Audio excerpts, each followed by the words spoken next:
Bismillahirrahmanirrahim. Assalamualaikum warahmatullahi wabarakatuh.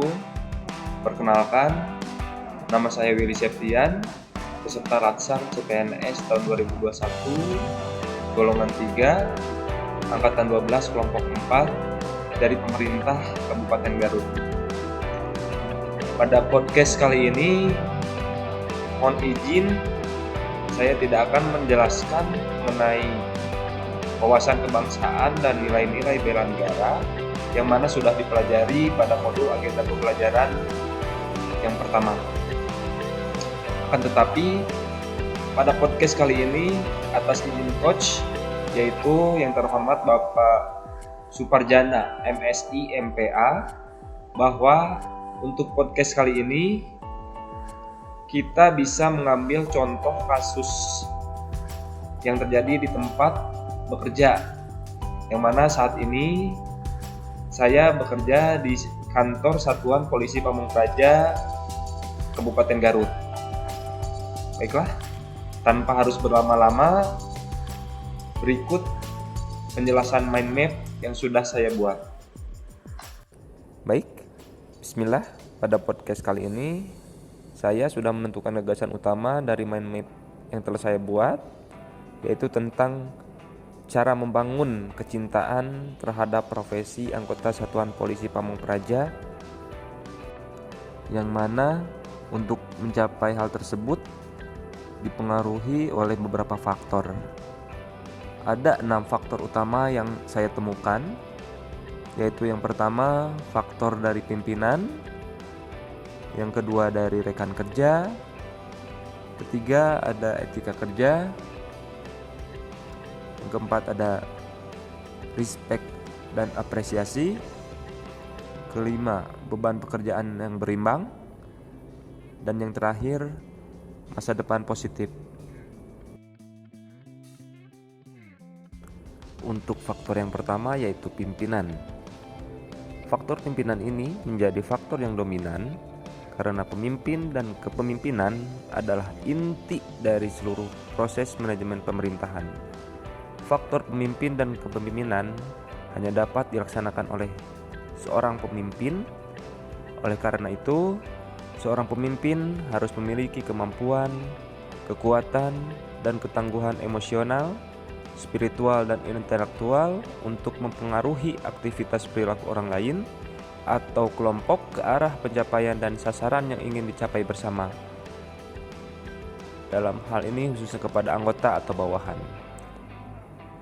Yang pertama, seorang pemimpin harus lebih bijak dan dalam memberikan tugas kepada bawahan sesuai dengan tugas, pokok, fungsi, dan keahlian masing-masing bawahannya. Yang kedua, pemimpin harus senantiasa memberikan arahan yang positif kepada bawahan agar dapat memotivasi bawahannya untuk tetap semangat dan antusias dalam menjalankan tugas. Selanjutnya, pemimpin juga harus adil dalam memperlakukan bawahan. Dan yang terakhir, dengan ramah terhadap bawahan, karena pada intinya leader yang ramah akan membuat suasana dan atmosfer kerja yang begitu positif. Faktor berikutnya yaitu rekan kerja. Menurut Kamus Besar Bahasa Indonesia, Suharto dan Retoningsih, rekan kerja adalah orang yang mempunyai hubungan timbal balik dalam satu tempat kerja. Bekerja sama dengan orang-orang yang menyenangkan akan membuat Anda semakin mencintai pekerjaan. Dalam membangun kenyamanan bekerja, kemampuan berkomunikasi dengan rekan kerja memegang peran penting, karena dengan komunikasi yang baik akan menghilangkan rasa jenuh dan stres akibat pekerjaan. Dengan komunikasi yang baik juga akan muncul rasa saling mendukung dan saling bahu-membahu memecahkan masalah yang membuat pekerjaan semakin terasa ringan. Dan yang terakhir, dengan membangun ikatan emosional yang baik dengan rekan kerja, maka akan terwujudlah tim yang solid. Dan alhamdulillah di tempat saya bekerja saat ini semua anggota telah melaksanakan hal tersebut. Oleh karena itu saya bangga menjadi bagian dari tim ini. Selanjutnya, faktor yang ketiga adalah etika kerja.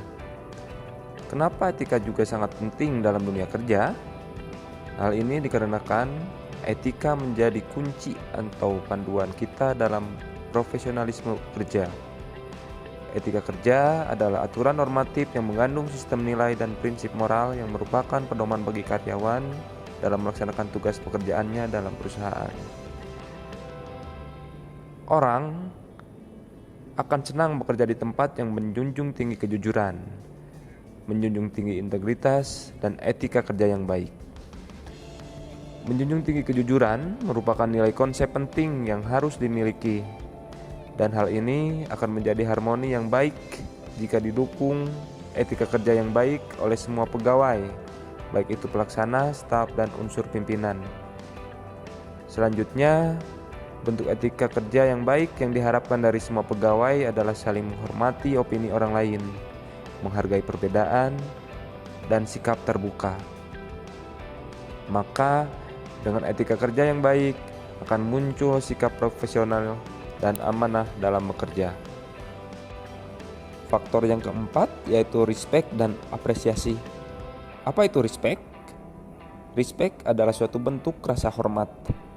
Respect juga adalah sumber dari segala-galanya. Sebagai pegawai, khususnya yang berprofesi sebagai anggota Satuan Polisi Pamong Praja, pastinya ingin bekerja di lingkungan di mana mereka merasa dihargai, dipercaya, dan diperdengarkan. Opini berbeda harus dihargai dan kontribusi dalam tim harus diapresiasi. Harvard Business Review, majalah manajemen yang dikelola Universitas Harvard, Amerika Serikat, pernah melakukan riset terhadap 20.000 karyawan di seluruh dunia. Dan hasilnya, setiap pegawai yang mendapat respect dari atasan 1,1 kali lebih tahan bekerja di satu perusahaan ketimbang mereka yang kurang diapresiasi. Bekerja buat diri saya bukan hanya bicara tentang jabatan atau salary, tetapi lebih pada rasa nyaman dan dihargai. Next, faktor yang kelima yaitu beban pekerjaan yang berimbang. Bekerja sesuai kemampuan membuat seseorang bisa menjadi lebih produktif dan mencintai pekerjaannya. Beban pekerjaan yang terlalu berat bukan hanya melelahkan secara fisik, namun dapat memberi dampak psikologis. Seseorang bisa menjadi bersikap dingin dan tidak ramah dengan anak buah maupun rekan kerja akibat beban kerja yang terlalu berat dan tidak seimbang. Maka dari itu, dengan bekerja sesuai kemampuan dan berimbang, maka selanjutnya pegawai akan terpacu untuk lebih produktif dalam memikirkan dan menghasilkan ide-ide baru demi kebaikan pekerjaan tersebut dan juga instansi. Selanjutnya yang menjadi faktor yang terakhir yaitu masa depan yang positif.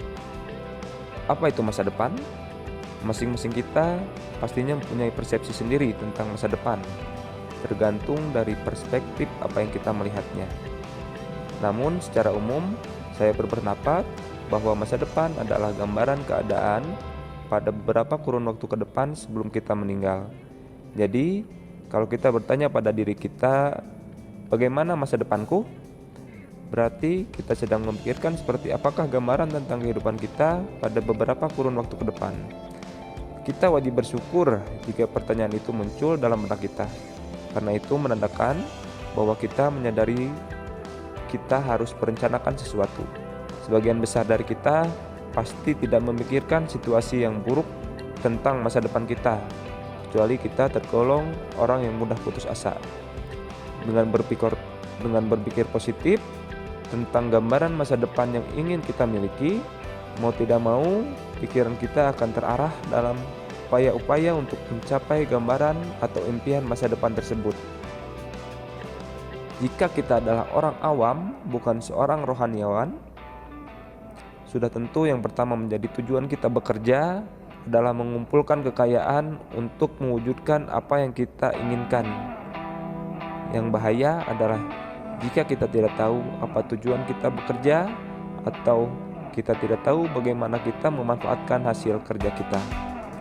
Sebagai anggota Satpol PP, yang mana jenjang karirnya juga sudah sangat jelas diatur pada Permen 4 RB nomor 4 tahun 2014, yaitu pada pasal 2 yang mana dijelaskan bahwa anggota PPP termasuk dalam rumpun jabatan fungsional penyidik dan detektif. Oleh karena itu, mari kita berpikir positif untuk masa depan kita, khususnya sebagai anggota Satuan Polisi Pamong Praja. Mari kita berpikir masa depan kita akan sukses, karena dengan begitu kita akan tetap semangat, loyal, dan cinta akan profesi kita sebagai anggota Satuan Polisi Pamong Praja. Demikian video podcast Mind Map tentang cara membangun kecintaan terhadap profesi sebagai anggota Satuan Polisi Pamong Praja dari saya. Terima kasih atas perhatiannya. Mohon maaf bila ada kesalahan. Wabillahi taufiq wal hidayah. Wassalamualaikum warahmatullahi wabarakatuh.